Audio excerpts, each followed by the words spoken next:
aí, pessoal, num vídeo anterior vocês podem ver aí que eu falei a respeito daquelas reuniões que estavam sendo feitas aí, né, com autoridades estrangeiras, no sentido de que esses governos estrangeiros reconhecessem imediatamente o resultado das eleições brasileiras, né? Você sabe que isso aí é porque pretende dar a vitória para o cachaceiro, né? Porque se achasse, não, a vitória vai ser do Bolsonaro, com certeza não iam estar interessados que governos estrangeiros reconhecessem de imediato o resultado. Pelo contrário, né? Para dar tempo de fazer um contragolpe, aí pedimos aos governos estrangeiros que demorem para reconhecer o resultado, porque nós vamos contestar isso aí. Tá? Mas não, eles fizeram justamente o contrário, reuniram lá embaixadores e coisas assim, para que os governos em questão ali reconhecessem imediatamente o resultado das eleições brasileiras, né? Olha aqui, ó. Eu disse para você que nós estamos monitorando essa situação. Eu não posso ficar entrando em detalhes aqui, alguns já sabem porquê, mas eu não vou me expor demais aqui, tá? Nós estamos monitorando essa situação, estamos cientes de praticamente tudo, até o que você ainda não sabe, tá? E está acontecendo o que foi dito aqui que aconteceria, tá? Agora eu vou soltar para você o vídeo aqui, aonde a esquerdalha americana conseguiu aprovar no Senado, tá, através do Bernie Sanders, que é um velho comunista lá, conseguiu aprovar lá uma moção que fala de retaliações se as eleições do Brasil forem contestadas. Olha só, é igualzinho o que fizeram aqui, né? Você não pode contestar o resultado das eleições, porque isso seria um atentado às instituições, não sei o quê, aquela besteira toda que inventaram para nós, né? Pois é, agora o americano inventou essa também. Comunistas americanos, diga-se de passagem, né? Eles aproveitaram que o Senado estava um pouco vazio, apresentaram lá um projeto deles, que obviamente que numa casa cheia não ia passar isso, tá? Vamos entender o seguinte, tá? A situação deles é ruim, eles não podem romper relações com o Brasil, apesar de que o projeto deles lá prevê isso, tá? Sanções que podem acarretar, inclusive, no rompimento comercial, tá? Não é diplomática, comercial com o Brasil. Eu duvido e faço pouco que no momento que eles estão competindo com a China, que estão lá com uma crise de abastecimento interno e já estão com inflação alta, eu duvido que eles vão fechar as portas para o mercado brasileiro, tá? Até porque depende da nossa comida aqui. Então essa aí eu acho que não vai rolar, não. Mas outras sanções, inclusive ficar jogando países contra nós, né? Uma coisa tipo assim, olha, se vocês aí, ó, bloco europeu, tá? Se vocês reconhecerem aquela fraude, lá no Brasil, que reelegeu um tal do Bolsonaro lá, nós vamos retalhar com vocês aqui. Isso talvez até pudesse acontecer, né? Eu acho que não vai ser para tanto, né? De qualquer maneira, é só para ilustrar o fato de que eles estão desesperados. Eles querem que, olha aqui, ó, os nossos modelos aqui de simulação apontam duas possibilidades básicas aqui, né? A primeira é que já deem aquela canetada logo no primeiro turno, que é para liquidar a fatura de vez, tá? Vai dar problema, tá? Vai ter problema com a população aí, tá? E com as que eu chamei lá, né? As forças animadas que vão ter que vir controlar o tumulto, né? Tudo bem. A segunda coisa é que joguem essa coisa para um segundo tempo, tá? Tipo assim, ó, põe aquele cachaceiro em primeiro, tá? Põe Bolsonaro em segundo, mas indo para o segundo turno, tá? Porque é para dar tempo do povo assimilar que, ó, agora é só os dois ali, o cachaceiro está na frente, como dizem as pesquisas, porque o papel das pesquisas era esse, né? Era preparar a população para a coisa que eles iam aplicar depois. Ó, tá vendo? As pesquisas estavam certas, mesmo você sabendo, né? Você tendo aí a sua inteligência para te mostrar que ele não era possível que estivesse na frente aquele cachaceiro que não pode botar o pé na rua lá, que já é vaiado, com relação ao Bolsonaro, que se botar a cara na janela ali, para o trânsito na rua. Então nós temos essa seguinte situação, tá? A ideia talvez fosse que seria arriscado dar uma vitória para o cachaceiro logo no primeiro turno, porque as pessoas não vão engolir essa. Tá? E depois sabe que tiver povo na rua indignado e coisa assim, isso aí é ruim, isso aí é... Bom, a Revolução Francesa foi isso aí também, né? Só para constar aí. Tá? Então o que você poderia fazer? Né? Os modelos apontam que então a possibilidade mais viável, tá, seria um segundo turno. Tá? Que põe o cachaceiro na frente, já vai preparar o terreno, sabe? Tipo a eleição subiu no telhado, tá? Ó, o cachaceiro está na frente. Mas vai ter segundo turno. Aí eles vão martelando pesquisas fraudulentas durante aquele período todinho ali, para quando chegar o segundo turno, aí sim dar aquela paulada no povo e diz, ó, tá aí, ó, foi o cachaceiro mesmo que ganhou, como as pesquisas disseram. Aí imediatamente vai ter governo daqui, dali, como eu digo assim, né, governo daqui, dali, ali, acolá e ali vão estar todos reconhecendo que o cachaceiro ganhou, tá? Nós temos nosso pessoal que nos informa das coisas, tá? Lá dentro do QG inimigo, digamos assim, né? E dizem o seguinte, ó, tem um grupo lá de estrategistas, eles têm uns estrategistas bons lá, né? O problema é que o cachaceiro não quer ouvir os caras. Os estrategistas dizem o seguinte, ó, joga pro segundo turno, que é para dar tempo de preparar o espírito da população, tá? Mas o cachaceiro está sendo orientado por outras pessoas que querem a coisa agora, do jeito que for, tá? E dizendo, não, nada de jogar para lá, não vai dar tempo do inimigo de se articular, vamos agora enfiar o cacete neles agora. E o cachaceiro não está ouvindo os seus estrategistas para ouvir essas pessoas que querem lá o golpe já. Então, só para dar um exemplo para você aqui, tá? Naquele grande conflito, né? Segundo conflito mundial que teve, porque a gente, o ruim aqui é que a gente não pode usar as palavras certas, porque nós recebemos aí um manual, né, de redação aí dizendo o que é que tem que se abster aí, porque senão o vídeo é derrubado, tá? Vocês não sabem disso, mas os youtubers, nós somos ameaçados aí, tá? Com relação ao que pode e o que não pode. A gente tem que estar usando esses eufemismos aí, né? E você sabe que esse eufemismo quer dizer outra coisa aí, então, você entendeu, né? Aquele conflito, né, mundial que teve. Nesse segundo conflito aí, teve um momento lá que era o desembarque, né, o dia D. Aí o que aconteceu? Lá no QG do OKW, que é o Oberkommando der Wehrmacht, que é o Estado-Maior das Forças Armadas Alemãs, os generais reunidos lá constataram, sabiam que ia ter o desembarque, porque a frota, né, imagina, centenas e centenas de navios indo em direção à Europa, vai ter um desembarque ali, sabiam disso, né? Mas aonde é que vai ser o desembarque? Bom, vai ser na França. Mas em que parte da França? Aí os estrategistas, generais de altíssima envergadura, fizeram lá um brainstorm lá, chegaram à conclusão, levaram lá para o Bigodinho. O Bigodinho, é o seguinte, ó, todos os modelos, os cálculos apontam a mesma coisa, tá? O desembarque vai ser na Normandia. É o melhor lugar ali. É o que nós faríamos se nós fôssemos invadir a Europa agora, com tropas de fora, assim, seria ali. Porque nós temos certeza que os estrategistas aliados, eles chegaram à mesma conclusão, porque eles são muito bons também. Nós temos basicamente a mesma formação, sabe? E assim como nós concluímos isso, eles com certeza eles concluíram também, e vai ser na Normandia, não pode ser outro lugar. Aí o que o Bigodinho fez? Ao invés de ouvir os seus generais, ele foi ouvir um astrólogo, um Wolfgang não sei o que aí, que é o astrólogo particular dele.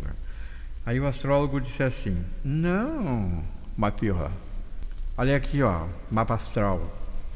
Sagitário está na terceira casa em oposição a Netuno. Marte em 0. Aqui, ó, periélio da Lua, 6º grau de Sagitário. Aqui, ó, segundo decanato de Touro. Quer dizer o que isso aqui? quer dizer que o desembarque é em Calais. Aí o Bigodinho não quis ouvir os seus generais, ouviu o astrólogo, tirou todas as suas defesas que estavam ali ao longo do litoral, concentrou tudo em Calais, deixou ali na Normandia só uns ninhos de metralhadora ali, mas as divisões antiaéreas, artilharia de costa, as divisões Panzer, saiu tudo ali, foi tudo para Calais, bem longe, lá para diante. Né? Daqui a pouco chega lá a notícia para ele, mas ó, desembarque aconteceu. Aonde? Normandia. Exatamente no lugar onde apontamos aquelas praias, porque não podia ser em Calais. Nessa época do ano, aquilo é um lodaçal, está tudo alagado ali. Mesmo que desembarcassem em Calais, eles vão atolar no barro ali, já vão perder coisas, equipamentos e pessoas ali, só naquele desembarque, mesmo que não tivesse ninguém para recebê-los ali, já vão perder ele por causa do terreno alagado, tá? Nessa época é alagadiço ali. Depois, para sair dali, é outro tormento, eles vão perder muitos veículos ali, tentando sair daquele mangue ali. O lugar melhor ali, ó, é aquelas 5 praias ali no litoral da Normandia, ali.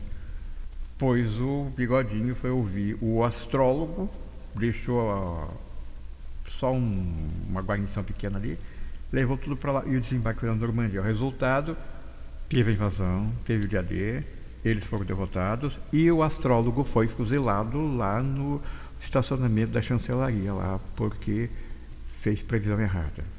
Tá? Eu estou falando isso porque os estrategistas de campanha lá do Pinguço, eles estão certos. Tá? Já que vai fazer alguma coisa desse sentido aí vai tentar dar um migué, vamos dizer assim, para não poder usar uma outra palavra, vai dar um migué, então faz direito. Prepara o terreno, sabe? Bolsonaro subiu no telhado, joga para o segundo turno. E aí prepara as pessoas durante aquele período ali e dá-lhe a cipoada no final. Ele está dando ouvidos a um pessoal que está dizendo o que ele quer ouvir, que é vamos tomar agora. E nessa de tomar agora, você vai provocar os ânimos das pessoas. Mais do que provocaria no segundo turno, que já ia ter outro no segundo turno que desse a vitória para ele. Né? Agora, no primeiro turno, logo de cara, o cara não tem a menor chance desse homem nem sequer ter ido para o segundo turno. Agora, vamos dar ainda a vitória no primeiro turno. Isso é um desafio à inteligência. Isso aí é pagar para ver. Isso aí é... vai o racha. Agora, dane-se. Tá? Então, seria perigoso usar essa estratégia aí. Tá? Tentar emplacar isso aí logo no primeiro turno, eu acho ruim tentar fazer isso. De qualquer maneira, eu vou soltar aqui para você o vídeo que ilustra isso que eu estou te dizendo, tá? O Senado americano já está lá já aprovou, tá? A esquerda americana aprovou a intervenção americana nos interesses brasileiros, se o resultado for contestado. Olha só, estou soltando o vídeo aqui para você dá uma olhada aí, vê o que você acha. Tá? E deixa o seu like, deixa aí o seu... você entendeu lá, você não quer deixar nada mesmo? Tudo bem. Assiste aí, dá uma olhada o que americano agora, e assim como o americano vai ter outros também, vão ver a mesma coisa, tá? Daqui a pouco você vai ver lá Reino Unido e França, França com certeza. Deu resultado ali, deu pinguço na cabeça, lá tá, é isso aqui, oficializamos, é isso aqui mesmo. Tá? E quem contestar é o golpista. A ideia é essa, tá? Bom, assiste aí, depois a gente conversa. Deixe um comentário, pelo menos, para saber o que você pensa a respeito disso, tá? Assiste aí. Girar a pauta, o Senado dos Estados Unidos exige que a Casa Branca reconheça imediatamente o resultado das eleições no Brasil. A resolução aprovada ontem, os senadores pedem que as eleições brasileiras sejam livres, democráticas e transparentes. Nossa, que óbvio, né? Tipo, obrigado, Estados Unidos, entendeu? E também aconselham a Casa Branca que corte relações com o Brasil se o resultado das urnas for contestado por aqui. O texto, que foi proposto pelo senador Bernie Sanders, foi aprovado por unanimidade. Bernie Sanders não era quem estava concorrendo com as prévias com o Biden? Era ele, né? Ele mesmo. Por que essa preocupação dos americanos com as eleições no Brasil, Cristiano Vilela? Olha, ao meu ver, é uma daquelas coisas que... Só para inglês ver? Para inglês ver, para americano ver. Aquelas coisas que são votadas no parlamento, uma moção de aplauso, uma moção de uma resolução disso, daquilo, e que, na verdade, não influencia em nada. Acho que o Bernie Sanders deve ter visto que o plenário estava meio vazio, né? Você vê que essas coisas não acontecem só no Brasil, né? O plenário estava meio vazio, foi lá, soltou o projeto, aprovou tal e veio embora. Assim, bobagem, gente. Não existe risco nenhum de falta de democracia no Brasil. A gente está passando por um processo eleitoral onde acho que está cada vez mais evidente para toda a sociedade o grau de democracia. O Negão falou muito bem, você não teve TV fechada, não teve nenhuma restrição, direito de ir e vir, direito de se manifestar. Quem quer ir para a rua... TV Piauí fechada. TV Piauí foi fechada. TV Piauí foi fechada, é? TV Piauí foi fechada, decisão do TSE, foi a federal lá, os caras estavam fazendo live ao vivo, chegou a federal e falou, desliga, o barato é louco. Tá, bom, mas você não teve restrição nenhuma, todo mundo pôde ir para as avenidas aí no 7 de setembro, no 11 de agosto, você tem gente que fala isso, fala aquilo, é bem verdade, uma série de elementos a gente pode sempre aperfeiçoar, melhorar. Eu não concordo com a urna, poxa, legal, vai lá, a nova legislatura vai começar dia 1º de fevereiro, entra com um novo projeto de lei, vamos ganhar no voto, vamos mudar a legislação. Não, eu acho que assim tá bom, ótimo, beleza, vamos seguir a regra do jogo. Eu vejo que a gente vive um momento institucional muito, muito, muito bom, muito salutar e não existe risco nenhum de ruptura democrática no nosso país. Caio, a única coisa que eu vejo de problema, não sei se a gente pode até chamar de problema, mas a única discussão forte em cima de eleição é em cima da urna eletrônica. Hoje o TSE diz que a gente tem as melhores urnas do mundo e a galera deveria ter inveja da gente. Ponto. Do outro lado tem o Bolsonaro, pessoal mais à direita, não só o Bolsonaro, até outro dia um monte de partido e políticos falavam sobre isso e do dia para a noite todo mundo mudou de ideia. Requião, Brizola, velho Brizola, então, muito tempo que disso. Nada mais é do que assim, tá a minha urna aqui do lado e eu quero uma impressorinha aqui do lado, onde eu vou poder contar o voto, e não é contar um por um. A única nossa briga é essa. Pronto, ponto. Que já tá certo que vai ser a urna eletrônica normal e para um outro ano a gente deixa essa discussão. Já os Estados Unidos, não. Lá teve voto por correio, lá tá tendo problema até agora, estão tendo discussão, alguns estados já estão dizendo que não foi bem assim, entendeu? O Biden já está falando que quem começar a reclamar é porque é fascista, ele mandou essa outro dia. Então, assim, Estados Unidos pode mesmo falar do Brasil? O efeito político desse comunicado, dessa legislação, dessa discussão no Senado americano é nulo pra gente, porque eles disseram o óbvio, né? Então, as eleições aqui no Brasil, elas são democráticas. O que a gente tem visto em relação, inclusive, ao que aconteceu nos Estados Unidos, agora são discussões, que eles deveriam pautar essas discussões a respeito das eleições deles no Senado e não se preocupar com as nossas eleições aqui. Lá nós tivemos aí veiculação de diversos vídeos que mostravam pessoas na calada da noite levando sacos cheios de cédulas, né, e depositando nas caixas de correio aleatoriamente. Então esses vídeos circularam aí e os Estados Unidos agora ele vem dar uma nota sem de fato um efeito político para a gente, né? E as nossas eleições aqui são cuidadas internamente. Nós temos o TSE, nós temos as Forças Armadas, que é uma instituição sólida no país. Então eu acredito que esse pronunciamento dos Estados Unidos ele é mais uma maneira, como disse o colega, de criar pauta. É o equivalente moção de aplausos. Kobayashi. Bom, eu acho que se essa manifestação do Senado americano se juntar mais R$5, compra uma tubaína. Porque pra gente aqui no Brasil, a gente tem que... Muito bom. Não é verdade? Muito bom. Porque a gente tem no Brasil uma coisa que no Brasil, em qualquer Estado democrático, aliás, uma coisa que se chama soberania do Estado brasileiro. Então, quem diz as regras, como é que se criam as formas de uma eleição, é o Estado brasileiro, através das leis, como disse o Cristiano, através de uma fiscalização, de uma execução pelo Tribunal Superior Eleitoral. Então, essa manifestação chove no molhado, as eleições do Brasil são são eleições livres, democráticas e transparentes. Agora, como isso funciona? É da discussão, da política. Se é urna eletrônica, se é auditável, se não é. Isso é como aqui no Brasil, entre os brasileiros, isso vai se discutir de agora, como já se discutia depois das eleições, enfim. Mas o Estado americano, através do seu Senado, querer ficar fiscalizando, ficar ditando regras. Não tinha nada para fazer. Não, tava, como o Cristiano falou, o auditório estava meio vazio. Vamos mostrar para os americanos que a gente está gastando bem o dinheiro deles. Pois é. Entendeu? Felipe, nesse caso, parece que foi mais uma coisa do chove no molhado mesmo, certo? Mas a gente já teve episódios aqui, como o da própria Dilma, que foi dito que ela estava sendo grampeada e tal. Ou seja, os Estados Unidos, não é novidade.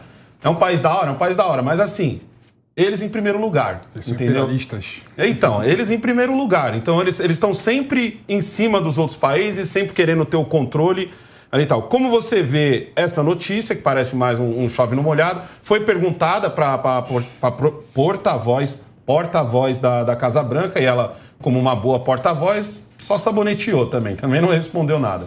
E aí? Bom, o que eu acho é o seguinte, eu vou discordar um pouquinho da mesa dessa vez, né? Eu acho que, é claro, é uma mensagem simbólica, mas por trás dessa mensagem simbólica tem muito conteúdo que dá para a gente explorar, né? Primeiro que no contexto que nós estamos de discussão, de indagações a respeito da legalidade das nossas eleições, nada mais natural que os Estados Unidos, o país que defende a democracia até no Oriente, né? Até em países que não têm uma política democrática consistente, que é o nosso um dos nossos maiores aliados comerciais, falam, pessoal, se vocês não reconhecerem as eleições no Brasil, que é o que todo mundo tem medo do Bolsonaro fazer, não acho que ele vai fazer isso. Uma pessoa tem receio. Será que o Bolsonaro vai reconhecer se ele ganhar as eleições no domingo, no primeiro turno? A Casa Branca tem que romper comercialmente com o Brasil. Esse foi o teor da nota. Então foi pesada a nota. Não foi tipo chover no molhado, não. Foi assim, se o Brasil não reconhecer as eleições, o resultado das eleições, a Casa Branca deve romper comercialmente com o país. Então, assim, é grave. É uma pressão a mais no Bolsonaro e nas pessoas que defendem a possível e a plausibilidade da fraude da urna, de reconhecer que a urna do Brasil não é violável. E, mais do que isso, e se não reconhecer isso, tem grande chance dos Estados Unidos romper comercialmente com o Brasil. Felipe, mas então, acho que é uma questão grande. Efetivo de ruptura? Era exatamente o que eu ia te perguntar. Eu, sinceramente, não sei. Eu não vejo. Eu vejo o discurso, muitas vezes passando do tom. Eu não vejo o Bolsonaro falando não saio da cadeira. O que eu vejo é ele, se acontecer, ele fala, a gente viu isso acontecer nos Estados Unidos. Mas o Trump saiu da cadeira. Mas saiu. O Trump saiu da cadeira. Foram 4 meses de tensão, foram 4 meses assim. Mas lá é uma tensão bem menor 4 meses aqui, depois das eleições. Lá demora mais para contar. 4 meses depois das eleições, ele querendo esticar a corda. Essa tensão. Eu, sinceramente, não sinto essa tensão. Eu vejo um ambiente de disputa democrática que pode até um pouco ácido. Desculpa. O Caio falou aqui agora sobre a eleição norte-americana, que viram vídeos levando cédulas no coelho. Ninguém sabe a veracidade do vídeo, gente. Então, não dá pra gente. Não dá pra gente. Mas aí, Felipe, a gente tem... No Senado eles já estão discutindo isso. A gente tem um vídeo que foi gravado na calada da internet. A gente tem um motivo muito importante para os Estados Unidos, para esse Senado. A gente tem um motivo muito importante para essa manifestação, esse risco, ser um blefe muito grande, que se chama China e a ascensão da economia chinesa. Os Estados Unidos vai fechar a porta do comércio com o Brasil nesse momento especificamente? Muito difícil. Não, a gente pode discutir questões de política exterior, mas foi eu acredito assim, quero até colocar para vocês na mesa, certo? Acho que fica óbvio qual lado eu tô aqui do espectro político. Eu acredito, vamos lá, a urna eletrônica disse que quem ganhou foi o Lula, ponto.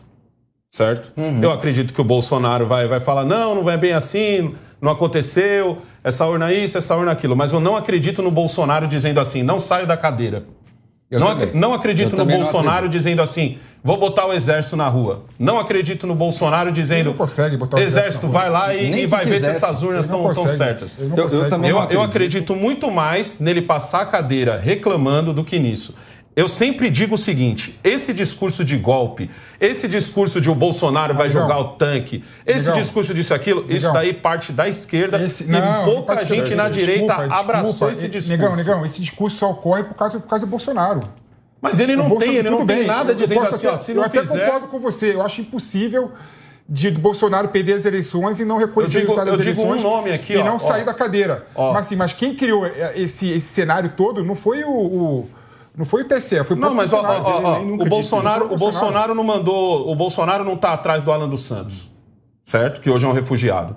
O Bolsonaro não mandou ninguém atrás do pessoal lá da TV Piauí, certo? Não fechou. O Bolsonaro não criou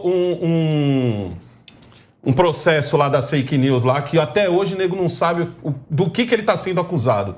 O Bolsonaro não criou nada disso, o Bolsonaro não mandou fechar nenhum jornal. Isso foi o que foi vendido, Felipe, você tá ligado? Isso foi vendido pra gente. Não, mas quem fala... Foi vendido pra gente que o Bolsonaro seria o cara mais racista do mundo, o cara mais homofóbico do mundo, as mulheres apanhariam na rua, os negros apanhariam na rua, a polícia ia sair matando todo mundo. Não é isso. Hoje, sou morador, eu sempre bato nessa tecla aqui, entendeu? Porque eu falo com o tal do lugar de fala. Eu moro na maior Coab da América Latina. 5 horas da manhã, quando eu saio de casa, sabe do que eu tenho medo? Eu não tenho medo de trombar um camburão. Eu tenho medo de trombar 2 malucos numa moto. E eu não saber se esses 2 malucos são 2 motoboy ou 2 caras que vão roubar meu celular, Android, e vão me sentar o dedo se o celular não for do bom. Você entendeu? Então essa coisa não veio do Bolsonaro. Foi vendido pelo pessoal da esquerda, você sabe disso. E é vendido até hoje. Você vai dar um golpe, você vai golpear, você vai... Bolsonaro fala todo analisando do processo eleitoral do Brasil, ele põe em xeque toda hora. Mas é democrático. Mas isso é democrático. É democrático isso. Você questionar o processo. Por isso eu acho que ele... Eu acho que ele sai da cadeira reclamando, sai da cadeira resmungando, ele sai. Agora, ele fala, não, ninguém me tira dessa cadeira, duvido. Agora, de verdade, eu vou fazer agora uma defesa ao Bolsonaro que ele devia fazer. Olha, se o Ricardo estivesse aqui, ele dizia que essa mesa faz milagre. que é o de procurar, em vez de ficar fazendo uma live como essa, falando de notícia que foi plantada, que foi isso, que foi aquilo, ele devia estar defendendo o legado do governo dele. Poxa, no meu governo eu fiz isso, no meu governo eu fiz mas ele faz também. Não fez nada. Ele faz, Cristiano, ele faz. Olha, a live dele ele faz. Eu vejo. Ele não tira uma hora de live só pra falar mal da legislação. Gente, o diretor tá falando no meu ponto aqui. Peraí, desculpa cortar vocês aí. 3:02 da tarde aqui, o diretor